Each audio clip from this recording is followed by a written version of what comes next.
بسم الله الرحمن الرحيم والفجر وليال عشر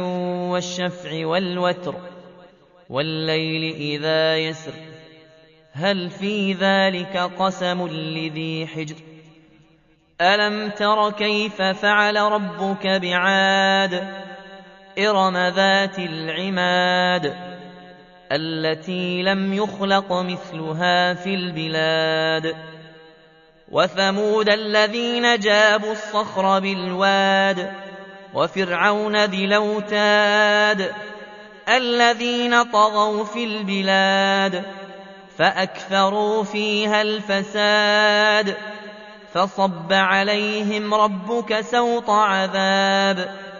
إن ربك لبالمرصاد فأما الإنسان إذا ما ابتلاه ربه فأكرمه ونعمه فيقول ربي أكرمن وأما إذا ما ابتلاه فقدر عليه رزقه فيقول ربي أهانن كلا بل لا تكرمون اليتيم ولا تحضون على طعام المسكين وتاكلون التراث أكلا لما وتحبون المال حبا جما كلا إذا دكت الأرض دكا دكا وجاء ربك والملك صفا صفا وجيء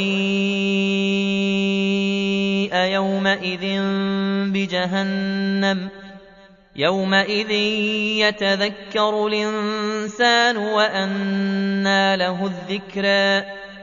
يقول يا ليتني قدمت لحياتي